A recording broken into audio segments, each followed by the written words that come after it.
So hello everyone and welcome to Orbit classes. आज के इस वीडियो में हम डिस्कस करेंगे राउल्ट्स लॉ के बारे में।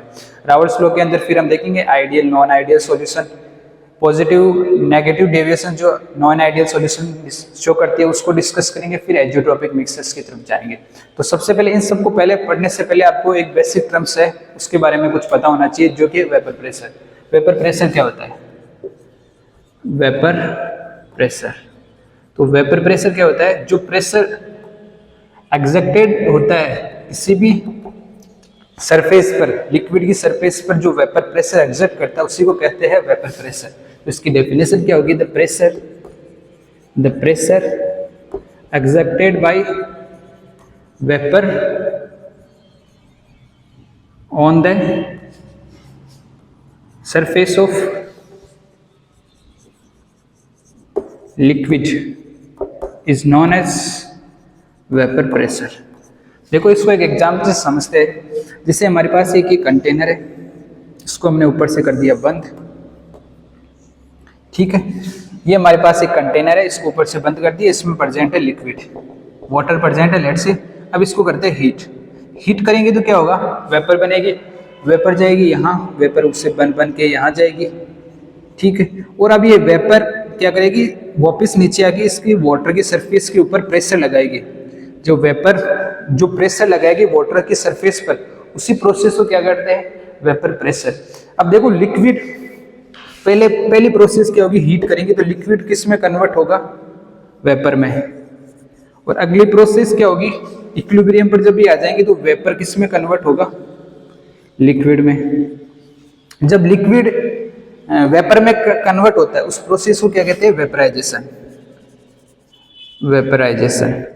और जब वेपर लिक्विड में कन्वर्ट हो उसको कहते हैं कंडेंसेशन।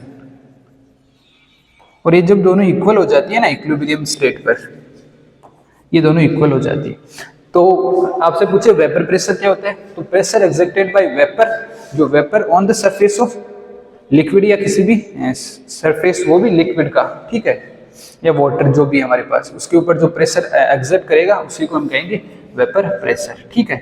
ये हो गया वेपर प्रेशर। ये इसलिए बताया क्योंकि राउल्ट्स लॉ में इसका बहुत यूज होगा, ठीक है। तो ये एक आपको ये टर्म पता होनी चाहिए। वेपराइजेशन क्या होता है? लिक्विड से वेपर में कन्वर्ट होने की प्रोसेस को वेपराइजेशन कहते हैं, और कंडेंसेशन वेपर को लिक्विड में कन्वर्ट करने की जो प्रोसेस है उसको कंडेंसेशन कहते हैं। तो ये हो गया वेपर प्रेशर। अब देखो उसके कुछ फैक्टर्स देखते हैं। जैसे मैंने इसका टेम्परेचर इंक्रीज कर दिया, जैसे हमने इसके टेम्परेचर इंक्रीज कर दिया यहाँ से, तो क्या होगा? ज्यादा वेपर प्रेशर बनेगा, तो ज्यादा प्रेशर वेपर प्रेशर लगेगा, तो टेम्परेचर है जो डायरेक्टली प्रोपोर्शनल है वेपर प्रेशर के। अब जितना ज्यादा टेम्परेचर इंक्रीज करोगे उतना ही ज्यादा क्या होगा? वेपर प्रेशर देखने को मिलेगा। तो temperature is directly proportional to vapour pressure. एक और देखते हैं, जैसे इंटरमोलिकुलर फोर्सेस। जैसे लिक्विड का सरफेस है, इसमें जो मॉलिक्यूल्स हैं कि बहुत ज्यादा हाई इंटरमोलिकुलर फोर्सेस है। अब क्या होगा? तो जितनी ज्यादा इंटरमोलिकुलर फोर्सेस होगी उतना ही कम क्या होगा? वेपर प्रेशर देखने को मिलेगा। देखो मॉलिक्यूल्स पास होंगे तो उनकी वेपर नहीं बनेगी तो वेपर प्रेशर नहीं आएगा, ठीक है। तो ये इंटरमोलिकुलर फोर्सेस कम होगी ना, जितनी ज्यादा कम इंटरमोलिकुलर फोर्सेस होगी उतना ही ज्यादा वेपर प्रेशर देखने को मिलेगा। तो इंटरमोलिकुलर फोर्सेस है वो है directly inversely proportional to vapour pressure के, ठीक है। एक टर्म और आती है वेपर प्रेशर के अंदर कि वेपर प्रेशर होता है वो इनवर्सली प्रोपोर्शनल होता है बॉइलिंग पॉइंट के। वेपर प्रेशर है इनवर्सली प्रोपोर्शनल है बॉइलिंग पॉइंट के। अब देखो ये कैसे होगा? एक तो होता है वोलेटाइल, होता है, एक नॉन वोलेटाइल। एक तो वोलेटाइल सॉल्यूशन होता है, एक नॉन वोलेटाइल सॉल्यूशन होता है। वोलेटाइल सॉल्यूशन कौन सा होता है? हम एक दो टर्म्स का मैंने जिक्र किया, एक तो वोलेटाइल, एक जिक्र किया नॉन वोलेटाइल का। अब देखो वोलेटाइल क्या होगा?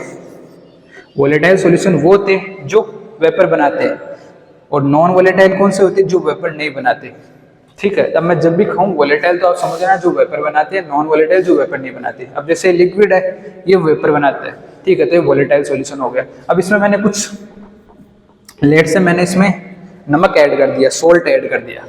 अब सोल्ट ऐड कर दिया तो सोल्ट ऐड करेंगे इसमें तो वो क्या होगा? इसकी सरफेस पर ऐसे आ जाएगा, ठीक है। अब इसको आप हीट करोगे, इसके अंदर पूरे के अंदर सोल्ट है, तो अब आप हीट करोगे तो क्या होगा? अब वेपर ज्यादा नहीं बनेगी, क्यों? ज्यादा वेपर क्यों नहीं बनेगी? क्योंकि देखो सरफेस के ऊपर सोल्ट प्रेजेंट है, तो वेपर बनने ही नहीं देगा, और इस वजह से कम वेपर बनेगी, तो वेपर प्रेशर भी क्या लगेगा? कम लगेगा लिक्विड की सरफेस पर। तो देखो जैसे हमने इसको हीट किया तो वेपर कम बन रही है, तो मतलब इसका बॉइलिंग पॉइंट इंक्रीज हो जाएगा। तो वेपर प्रेशर है वो इनवर्सली प्रोपोर्शनल है बॉइलिंग पॉइंट के। जब हमने इसमें नॉन वॉलेटाइल सॉल्यूट ऐड किया तो क्या होगा? वेपर प्रेशर है वो कम हो जाएगी और बॉइलिंग पॉइंट इसका इंक्रीज। इसका जो बेस्ट एग्जांपल है वो आप ये समझो कि जो अंडे वो जब भी बॉईल करते हैं तो उसमें नमक क्यों डाला जाता है?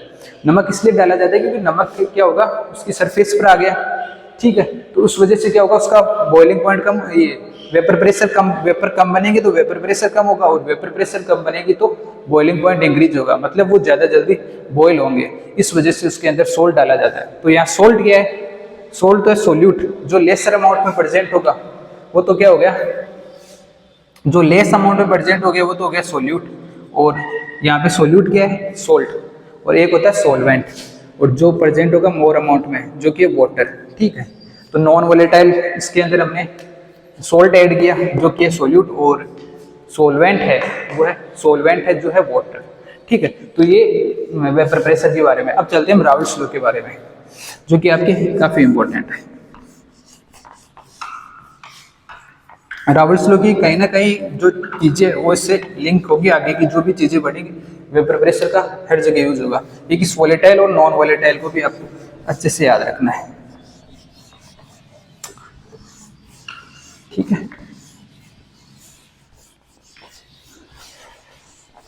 तो चलते आगे वोलेटाइल और non volatile.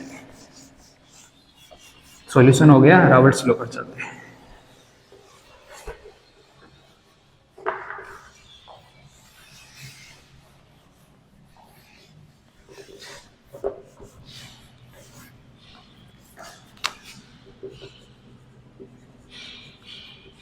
Roberts law,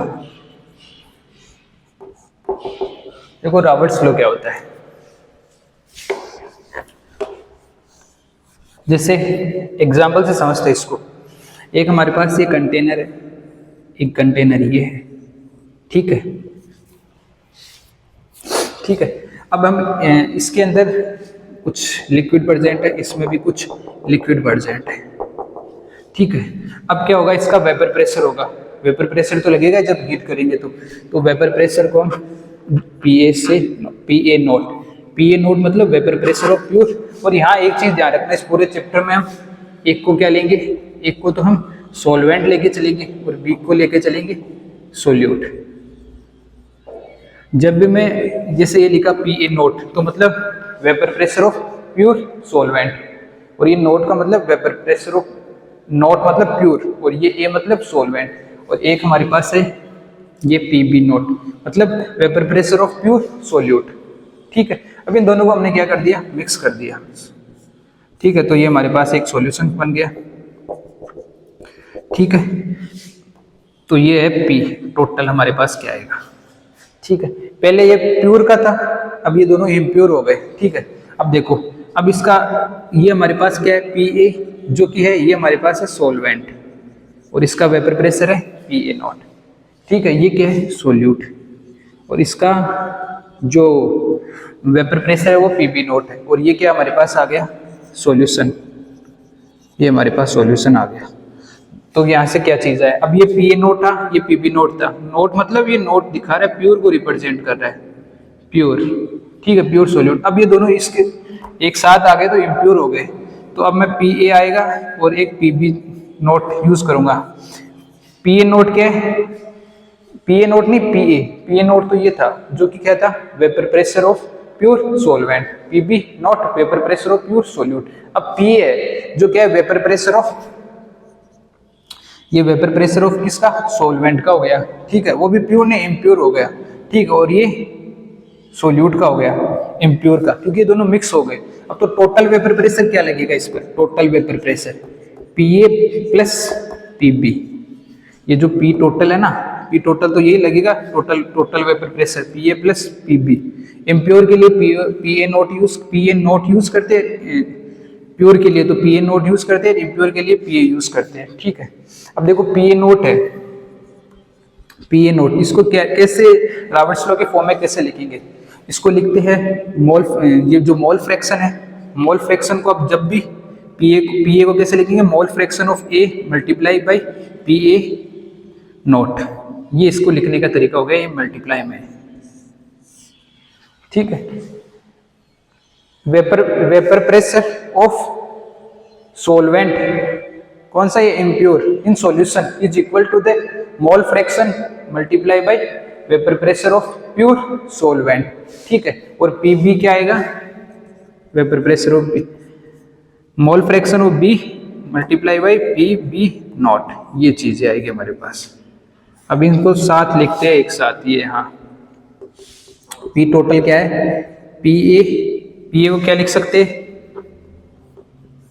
mole fraction of ए, ये जीटा इसको मोल फ्रैक्शन कह रहे हैं, P A not plus P B के mole fraction of B P B not, ये चीज हमारे पास आ गई, ठीक है।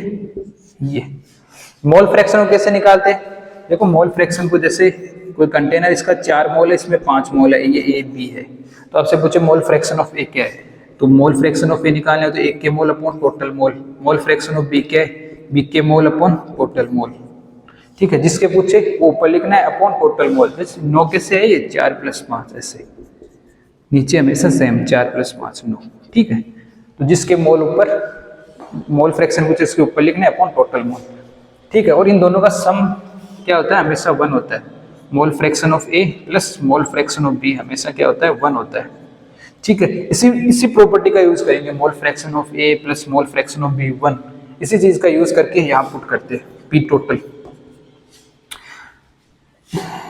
जीटा, ये मोल फ्रैक्शन है जीटा ए, इस जीटा ए को क्या लिख सकता हूँ मैं, 1 - जीटा बी नहीं लिख सकते, क्योंकि हमारे पास रिजल्ट ये है zeta A plus zeta B कितना होता है, 1 होता है, ठीक है। इसी चीज को ये लिख सकते हैं, तो इस चीज को जीटा, इसको ये इससे रिप्रेजेंट कर देते हैं 1 - जीटा बी से, और P A not plus zeta B P B not, mole fraction into vapour pressure of pure, B मतलब सोल्यूट, ठीक है।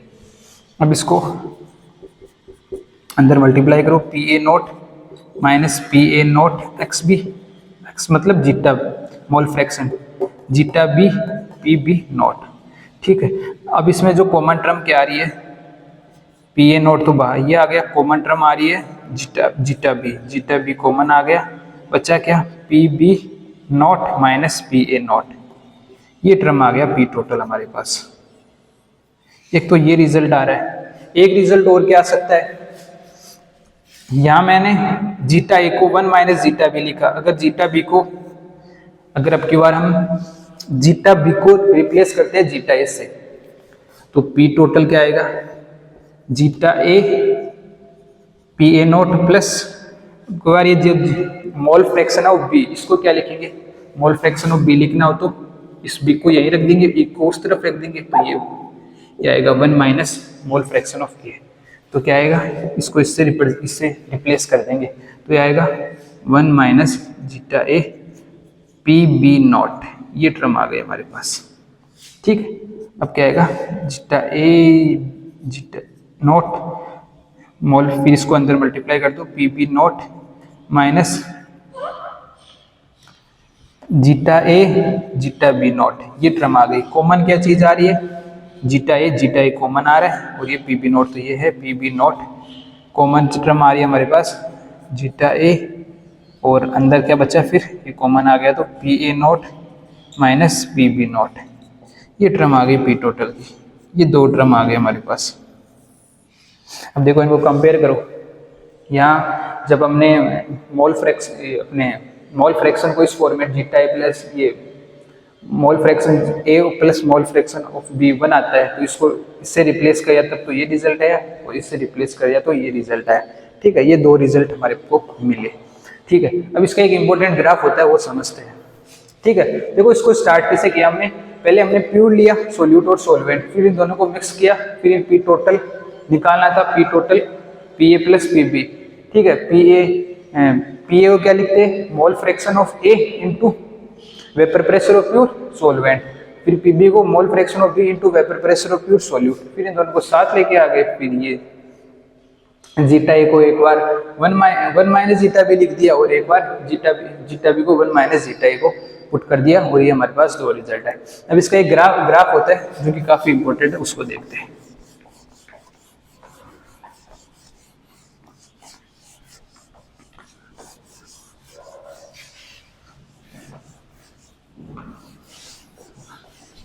देखो इसका ग्राफ ऐसे बनेगा, ठीक है। आप किसी भी टर्म को जीटा ए को ले पी ए नोट ले लो चाहे पी बी नोट, किसी भी टर्म को ज्यादा या कम आपके अकॉर्डिंग मान सकते हो। जैसे हम लेते हैं पी ए नोट, ये रहा, पी बी नोट को कम मान लेते हैं, ठीक है। अब क्या होगा, ग्राफ बनेगा। ग्राफ कैसे बनेगा, देखो ऐसे, ये इसके पी बी नोट के ओरिजिन के पास आएगा, ये इसके ओरिजिन के पास जाएगा, और ये हमारे पास जो चीज मिली है ये है पी टोटल, ये इसका ग्राफ है, ठीक है। यहाँ क्या आएगा, ये तो है प्रेशर, इधर तो वेपर प्रेशर और इधर मोल फ्रैक्शन, तो मोल फ्रैक्शन ऑफ ए जो 1 होगा, मोल फ्रैक्शन ऑफ बी 0 होगा। इन दोनों का सम क्या होगा, 1 + 0 1 ही तो होगा। और इधर क्या लिखेंगे, मोल फ्रैक्शन ऑफ ए क्या है 0, मोल फ्रैक्शन ऑफ बी क्या है 1। इन दोनों का सम देखो 1 हो रहा है, इन दोनों का सम भी 1 हो रहा है, इन दोनों का सम भी 1 हो रहा है, ठीक है। तो ये तो इसके लिए ग्राफ रहा, ये चीज पी ए है, ये चीज पी बी है, और ये क्या है P total, P A plus P B, और मोल फ्रैक्शन का मल्टीप्लाई, ये इसके लिए ग्राफ है रावल्ड्स लॉ के लिए, ठीक है। ये तो रावल्ड्स लॉ है। अब इसके बाद में एक रावल्ड्स लॉ में चीज आती है आइडियल और नॉन आइडियल सॉल्यूशन, उन चीज को डिस्कस करते हैं। तो व्हाट इज आइडियल और नॉन आइडियल सॉल्यूशन, ये तो बहुत बार पूछते हैं बोर्ड के अंदर, आइडियल और नॉन आइडियल सॉल्यूशन क्या होती है, तो उसको डिस्कस करते हैं, आइडियल और नॉन आइडियल सॉल्यूशन को।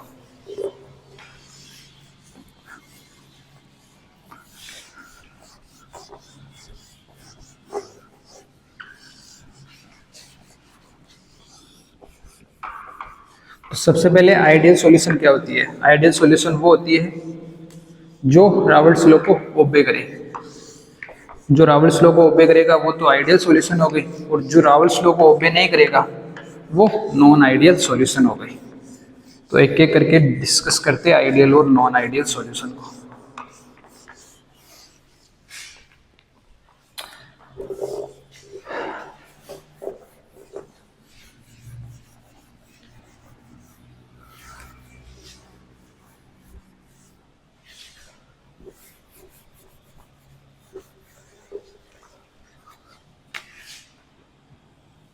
इधर तो लेते हैं आइडियल सॉल्यूशन, और इस तरफ लेते हैं नॉन आइडियल सॉल्यूशन,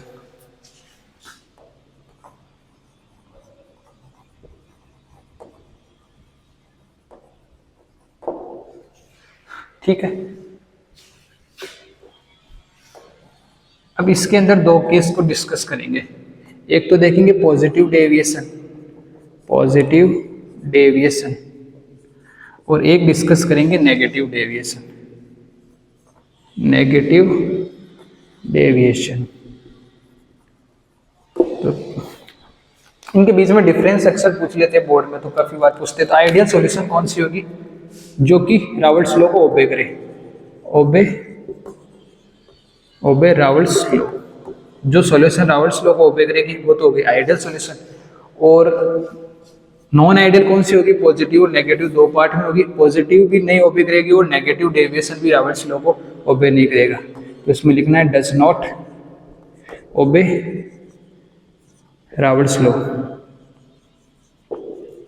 और ये भी सेम, इसी के लिए जो ये है ये भी ओबे नहीं करेगी, डज नॉट ओबे रावल्ड्स लॉ, ठीक है। ये तो पहला पॉइंट हो गया। दूसरा पॉइंट है जो हमने पी टोटल कैलकुलेट किया था, जो पी टोटल हमने जो कैलकुलेट किया था और जो ऑब्जर्व किया था वो हमेशा इक्वल होता है। जो हम ऑब्जर्व करते हैं, जो कैलकुलेट करते हैं, उनकी वैल्यू इक्वल आती है किसमें, आइडियल सॉल्यूशन में। ये ओबीएस ऑब्जर्व, ये कैलकुलेटेड, पी टोटल जो ऑब्जर्व किया था, पी टोटल जो कैलकुलेट किया था, उनकी वैल्यू आइडियल सॉल्यूशन में इक्वल आएगी।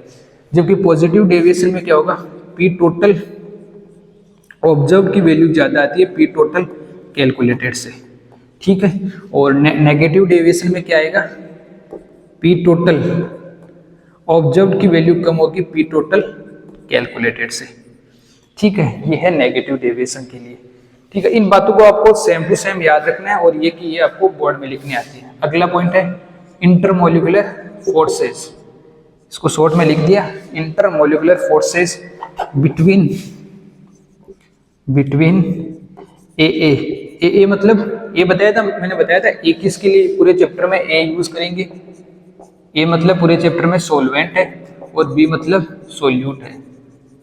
तो मतलब जो ए के बीच में मतलब सॉल्वेंट के बीच में जो फोर्स ऑफ अट्रैक्शन होगा, बी के बीच में जो फोर्स ऑफ अट्रैक्शन होगा वो इक्वल होगा ए बी के force of intermolecular force of attraction से। देखो स्टार्टिंग में मैंने दो अलग अलग कंटेनर बनाए थे, सोल्यूट और सॉल्वेंट, उनको मिक्स करके एक सॉल्यूशन बनाया था। तो ए मतलब वो जो सॉल्वेंट के थे ना, उनको तो ए मतलब उनके जो इंटरमोलिकुलर फोर्स है और सोल्यूट के इंटरमोलिकुलर फोर्स है, और उन सबको दोनों को एक साथ कंबाइन करके लाए तो ए बी मतलब सोल्यूट और सॉल्वेंट के सॉल्यूशन के जो इंटरमोलिकुलर फोर्स है वो होंगे हमेशा इक्वल होंगे। इंटरमोलिकुलर फोर्स बिटवीन ए मतलब सॉल्वेंट बी मतलब solute is equal to solvent. ठीक है, ये तो इसमें होगा। और इसमें क्या होगा, इंटरमोलिकुलर फोर्स बिटवीन ए और B is greater than A B. इसमें क्या होगा, ए और बी के जो फोर्स ऑफ अट्रैक्शन है वो ए बी से ज्यादा होंगे। ठीक है, और नेगेटिव डेविएशन में क्या देखेंगे, इंटरमोलिकुलर फोर्स बिटवीन ए मतलब solvent and B is less than A B. देखो इसमें तो ए बी मतलब सॉल्वेंट सोल्यूट के इक्वल होंगे, सॉल्वेंट के, और इसमें ग्रेटर होंगे और इसमें लेस देन होंगे। ठीक है, अगला पॉइंट है डेल्टा एच। इसके लिए डेल्टा एच क्या होगा, 0 एंथैल्पी में चेंज, और इसके लिए डेल्टा एच क्या आएगा, पॉजिटिव आएगा। डेल्टा एच पॉजिटिव मतलब रिएक्शन कौन सी है, एंडोथर्मिक रिएक्शन है, और इसके लिए डेल्टा एच क्या आएगा, लेस नेगेटिव में आएगा। ठीक है, तो नेगेटिव में आएगा तो रिएक्शन एक्सोथर्मिक है। ठीक है, और इसके लिए डेल्टा वी मिक्सर के लिए क्या आएगा, सेम 0 आएगा। डेल्टा वी मिक्सर के लिए क्या आएगा, ग्रेटर देन 0 आएगा, और इसके लिए डेल्टा वी मिक्सर के लिए लेस देन 0 आएगा। ठीक है, ये बात आपको और याद रखनी है। ठीक है, अगला पॉइंट देखते हैं, इसके एग्जाम्पल और इसके ग्राफ देखते हैं। अगला पॉइंट, ठीक है, तो मैं इसके ग्राफ बनाता हूँ, फिर इसके एग्जाम्पल लिखते हैं। ठीक है, ये 4 पॉइंट तो हो गए, ये तो आपको याद रखनी है। अब अगला पॉइंट हमारा इसके ग्राफ। इसके ग्राफ बहुत इजी है, जो हमने रावर्ट्स लॉ का ग्राफ बनाया था सेम वही ग्राफ इसके लिए यूज होंगे। फिर दो एग्जाम्पल देख लेंगे, तो ये डिफरेंस है पॉजिटिव और नेगेटिव डेविएशन के बीच में।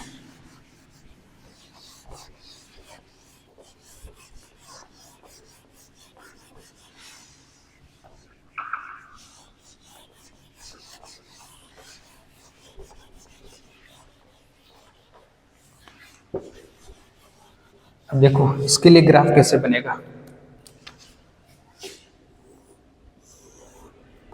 ऐसे। ठीक है, पी ए नोट को हम ज़्यादा ले लेते हैं, पी बी नोट को कम मान लेते हैं, और सेम वो जो पहले बनाया था रावर्ट्स लॉ के वो सेम ही ग्राफ इसके लिए होगा। मोल फ्रैक्शन ऑफ ए 1 है, मोल फ्रैक्शन ऑफ बी 0 है, यहाँ मोल फ्रैक्शन ऑफ ए 0 है, मोल फ्रैक्शन ऑफ बी क्या है, 1 है। ठीक है, और ये क्या अपना पी टोटल, ये पी ए है और ये पी बी है। ये तो किसके लिए आ गया, आइडियल सॉल्यूशन के लिए। अब देखो नॉन आइडियल में पॉजिटिव और नेगेटिव के लिए क्या आएगा, ये सेम ऐसे ही बनाना है। पहले तो आपको ये ग्राफ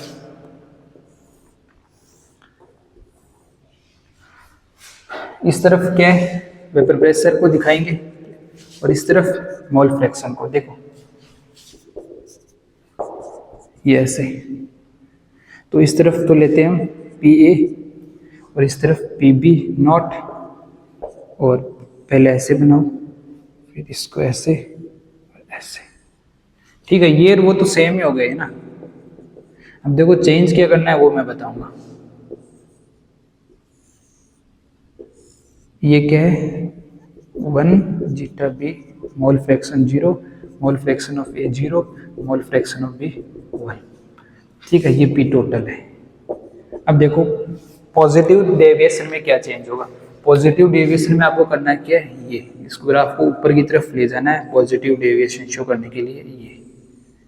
और ये जो ब्लैक वाला ग्राफ है ये कोई काम का नहीं है, ये तो शो कर रहा है पॉजिटिव डेविएशन को। ठीक है, नेगेटिव डेविएशन मतलब नेगेटिव में ले जाओ इसको इस तरह। ये जो ग्राफ है ये नीचे की तरफ नेगेटिव डेविएशन को शो करेगा ऐसे। ठीक है,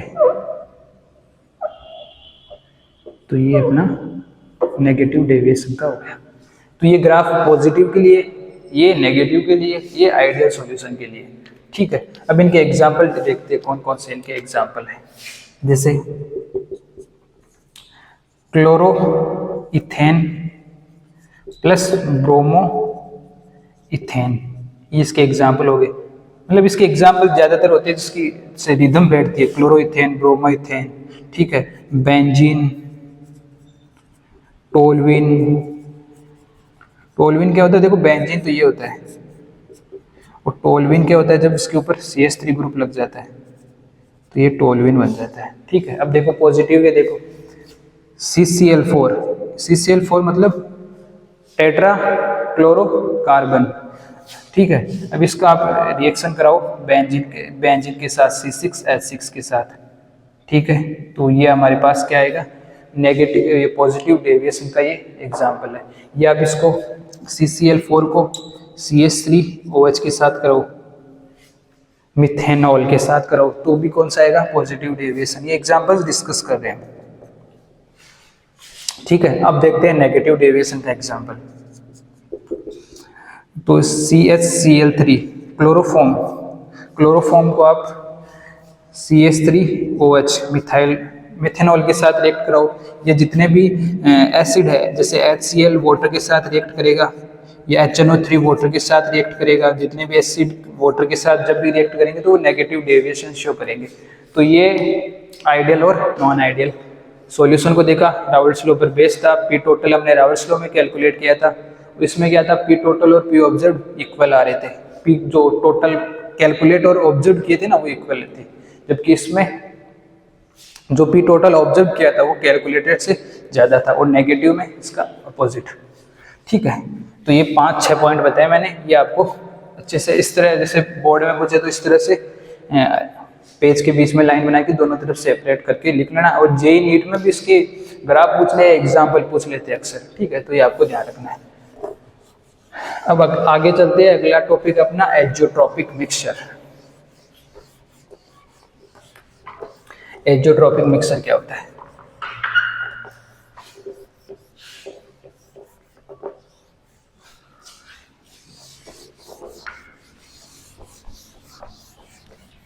अगला अपना एज़ोट्रॉपिक मिक्सचर।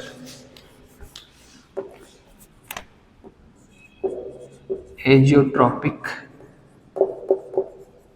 मिक्सचर क्या होते हैं? एज़ोट्रॉपिक मिक्सचर वो मिक्सचर जिनको हम सेपरेट नहीं कर सकते, वो होते हैं azeotropic mixture. Mixture which can not be separated are known as azeotropic mixture।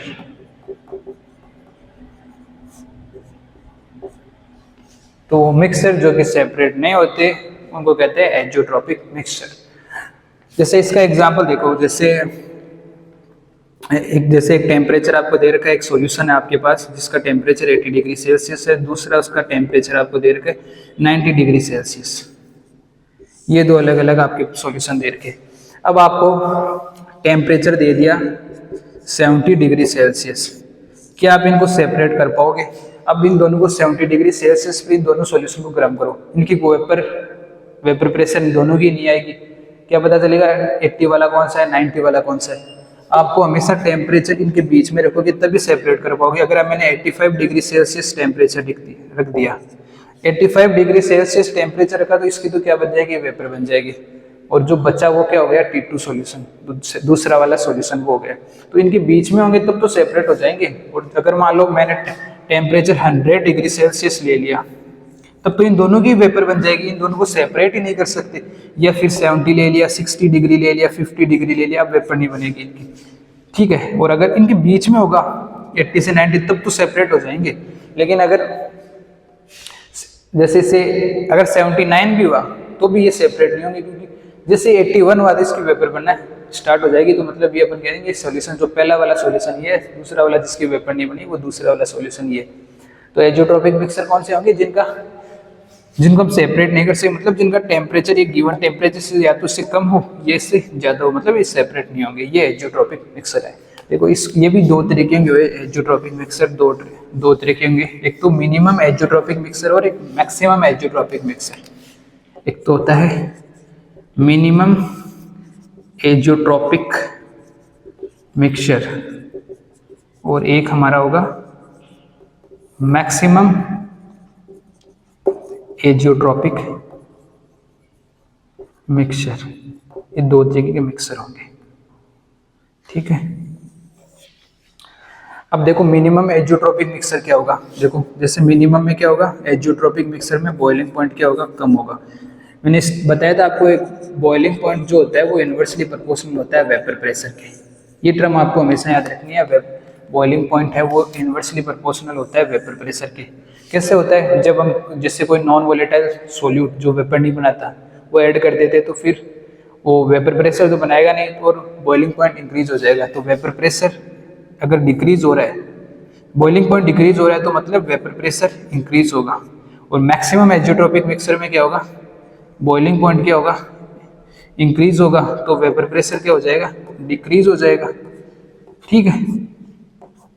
और ये वाले मिनिमम एजियोट्रोपिक मिक्सर है, ये है मैक्सिमम एजियोट्रोपिक मिक्सर। तो ये जो मिनिमम एजियोट्रोपिक मिक्सर है ये हमेशा शो करते हैं पॉजिटिव डेविएशन, और जो मैक्सिमम एजियोट्रोपिक मिक्सर है ये शो करेंगे नेगेटिव डेविएशन। तो जो बातें हमने यहाँ लिखी थी पॉजिटिव और नेगेटिव के लिए, ये वाली ये की सेम टू सेम ये बातें यहाँ लिखनी है। राउल्स लॉ तो दोनों ही फॉलो नहीं करेंगे, ये भी फॉलो नहीं करेगा मिनिमम एजियोट्रोपिक मिक्सर, और ये भी मैक्सिमम एजियोट्रोपिक मिक्सर भी फॉलो नहीं करेगा, does not obey Raoult's law, और ये भी राउल्स लॉ को ओबे नहीं करेगा,